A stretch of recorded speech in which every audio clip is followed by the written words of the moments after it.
तो भगवान कहते हैं कि धेनु चराएंगे, वेणु बजाएंगे और रेणु खाएंगे।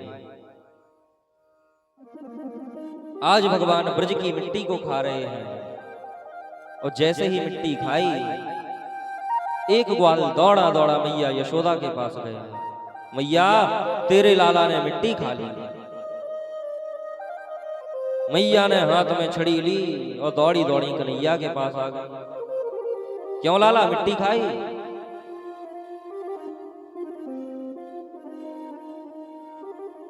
भगवान कहते हैं, मैया ना हम भक्षति बानम्ब सर्वे मिथ्या विशंसिना। मैया, मैंने मिट्टी नहीं खाई, ये सभी तो मिथ्या कर रहे हैं, विनोद कर रहे हैं आपसे। आज देखो, लीला में परमात्मा भी झूठ बोल रहे हैं। भगवान कहते हैं, मैया ना हम भक्षति, मैंने मिट्टी नहीं खाई।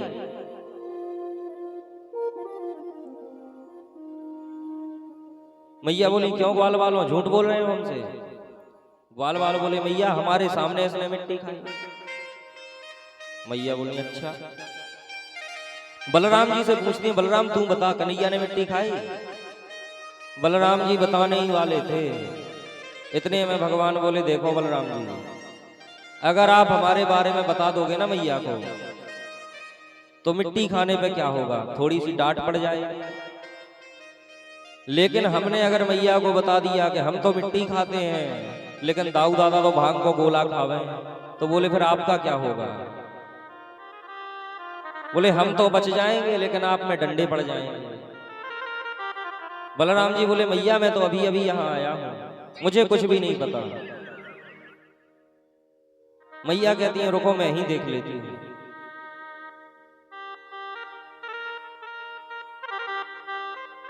कन्हैया से कहती है, लाला मुख खोल।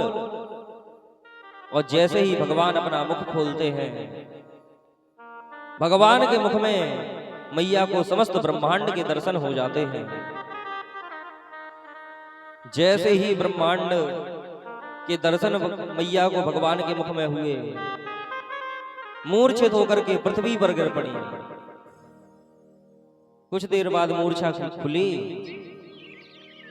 सोचने लगी, मैंने लाला के मुख में क्या देख लिया? अरे मेरे लाला के मुख में तो पर्वत, झरने बह रहे हैं, नदियां बह रही हैं, पर्वत भी हैं, जीव जंतु हैं, पूरी पृथ्वी दिखाई दे रही है। अरे कहीं मेरा लाला भगवान तो नहीं है? भगवान ने सोचा कि अगर हमारी मैया ही हमें भगवान मान लेंगी, तो फिर हम और लीलाएं कैसे कर पाएंगे? भगवान ने अपनी योग माया द्वारा मैया के मन से सब कुछ मिटवा दिया।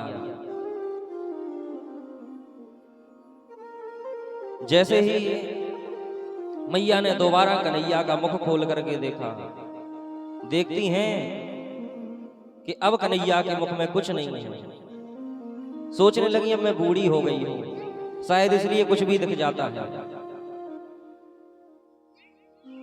भगवान ने मैया को समस्त ब्रह्मांड के दर्शन क्यों कराए?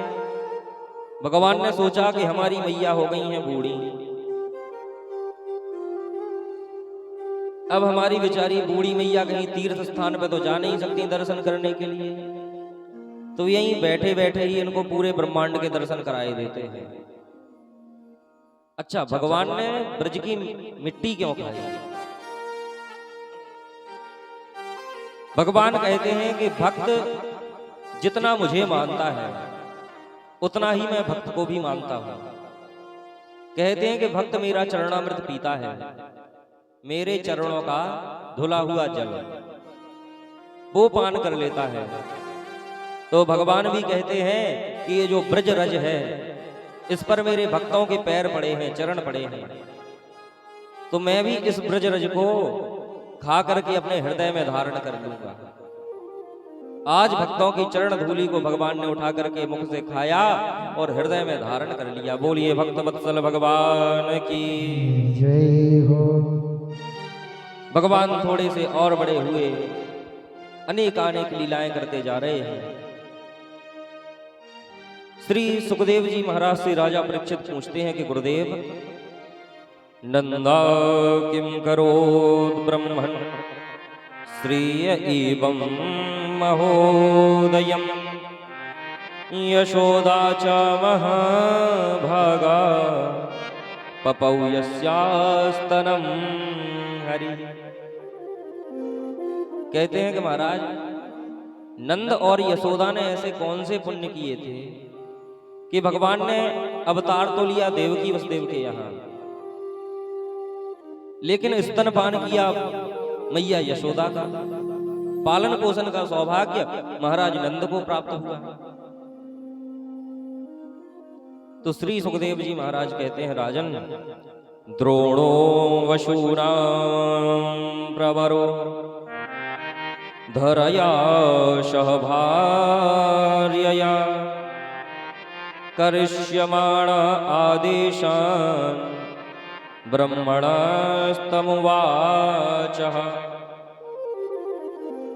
कहते हैं कि एक द्रोण नाम के वसु थे जो अपनी भार्या धर्म पत्नी सहित पृथ्वी पर आकर के रहने लगे। एक दिन भगवान ने सोचा कि इनकी परीक्षा लेनी चाहिए, तो द्रोण वसु की परीक्षा लेने के लिए भगवान नारायण और शंकर जी दोनों पृथ्वी पर आए, संत ब्राह्मण का वेश धारण किए हुए हैं। द्रोण वसु घर पर थे नहीं, आकर के आवाज लगाई, भीतर से महाराज द्रोण की पत्नी निकली, प्रणाम किया, भिक्षा दी। भगवान बोले, देवी आज भोजन आपके यहां करेंगे।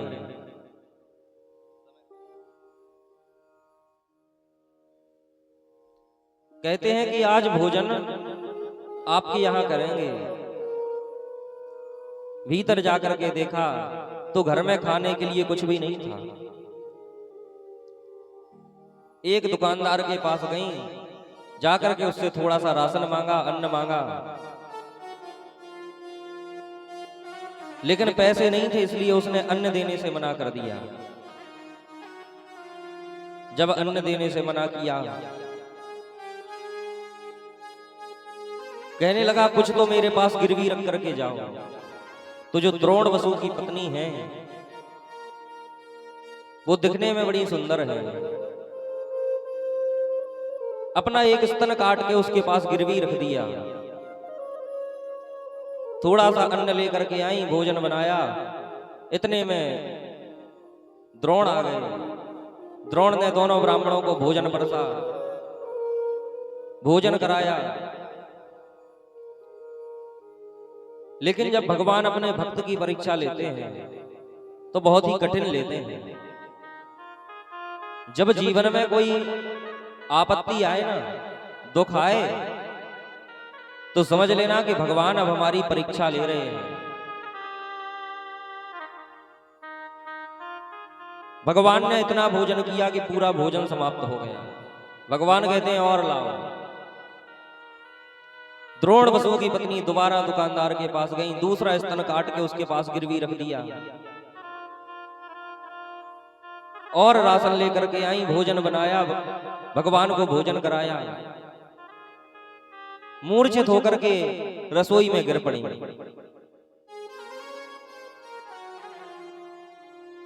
जब भगवान ने भोजन कर लिया, भगवान जाने लगे।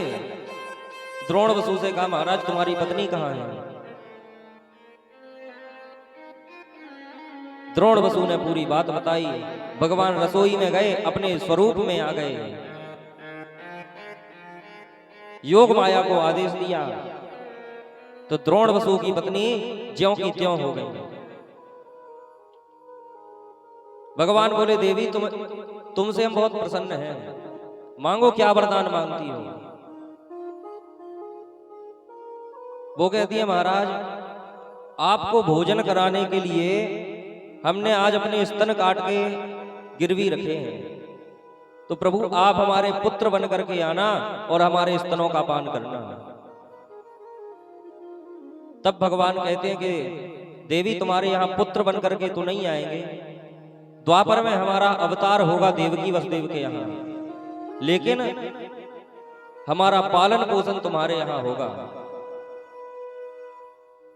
यही कारण है वो वसु, द्रोण और उनकी पत्नी नंद और यशोदा बन करके आए और भगवान ने अवतार तो लिया देवकी वसुदेव के यहाँ, लेकिन स्तनपान किए मैया यशोदा के, पालन पोषण हुआ नंद बाबा के यहाँ।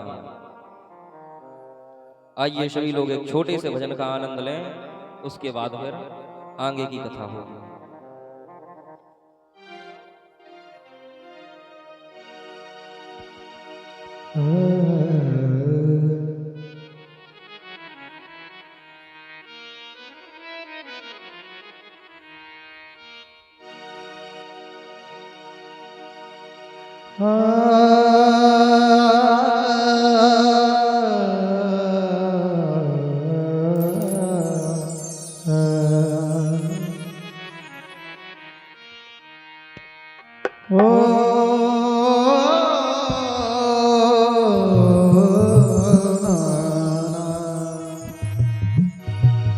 ले चल अपनी नागरिया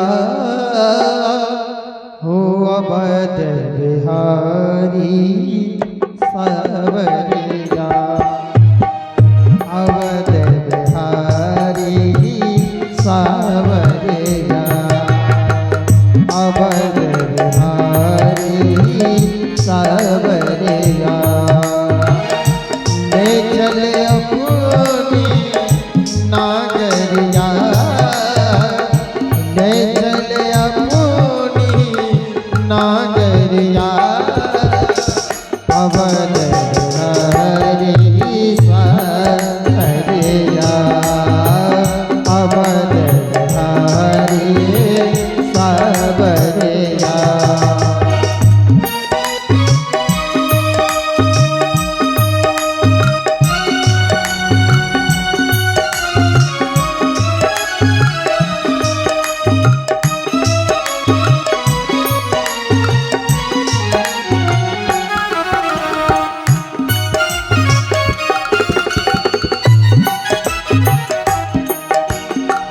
सरजू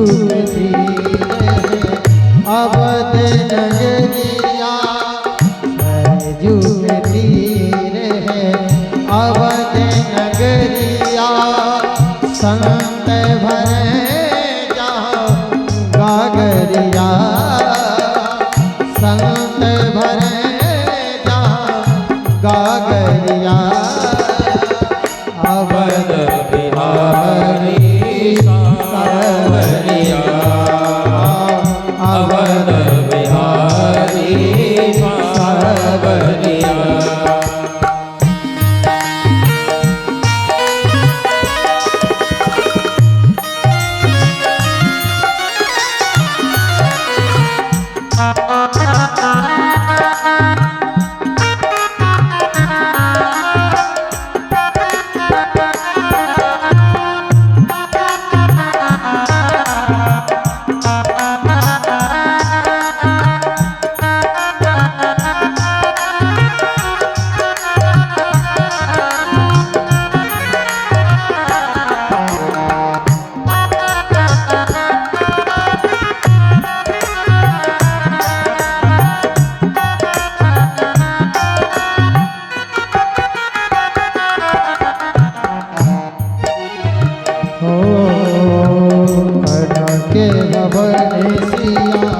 रघुवर झांकी, कनक भवन सिया रघुवर झांकी, देख तुम्हें भई बावरिया, देखत में बावरिया, देख तुम्हें भई बावरिया, देखत में भई बावरिया, अवध बिहारी सावरिया, अवध बिहारी सावरिया, अवध बिहारी सावरिया,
नंद बिहारी सावरिया सरकार की जय हो।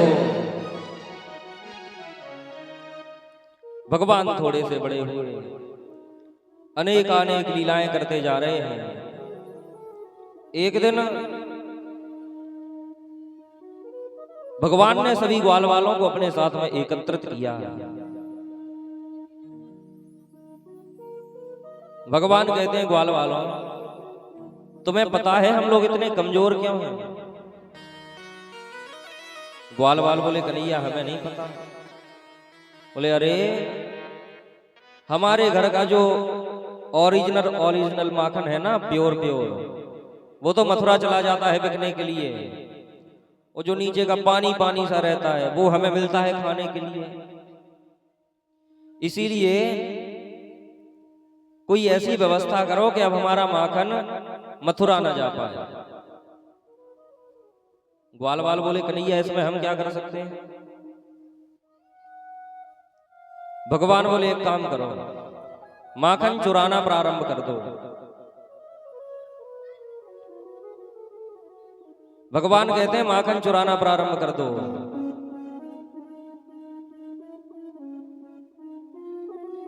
ग्वाल वाल बोले, कन्हैया माखन चुराएंगे पिटाई अलग से हो जाएगी।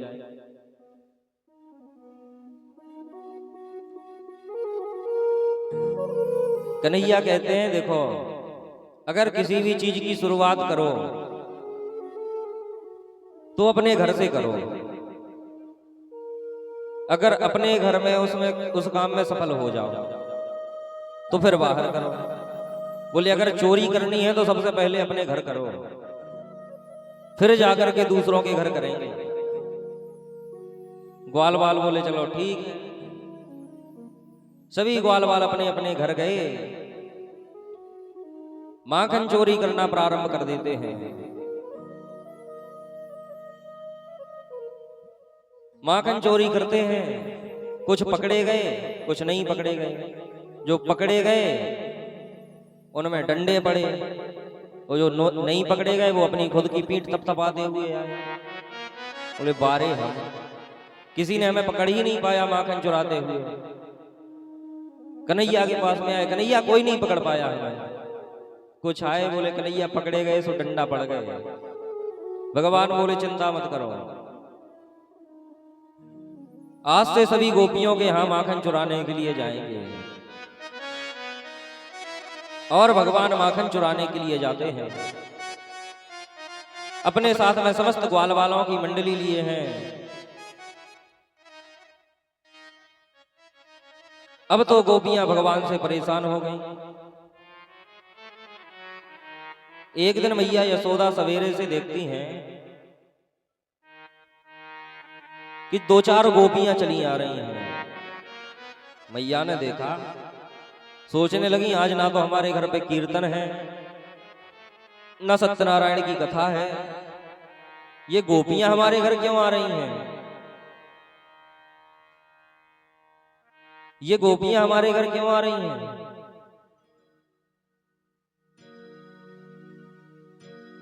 पूछा, गोपियों कैसे आना हुआ बताओ। गोपियां बोली, मैया तुम्हारे लाला ने परेशान कर रखा है।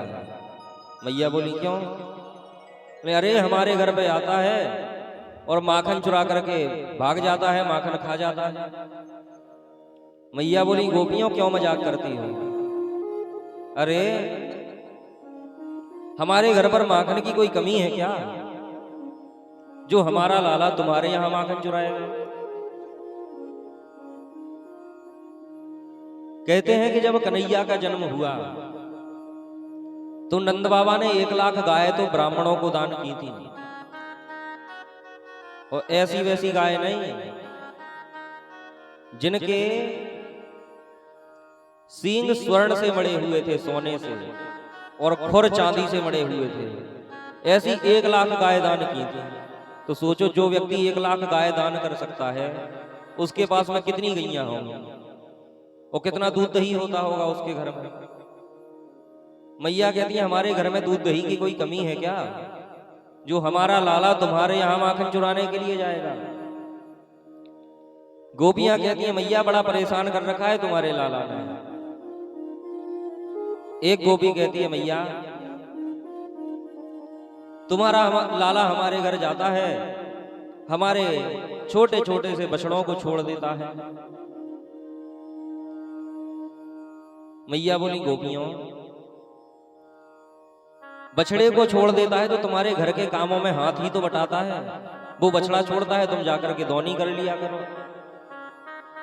गोपी बोली, मैया सवेरे के शाम के बछड़े को छोड़े तो हम थोड़ी सी दौनी कर लें। कभी दोपहर में आकर के छोड़ करके भाग जाता है, कभी रात में आता है और रात में बछड़े को छोड़ करके भाग जाता है।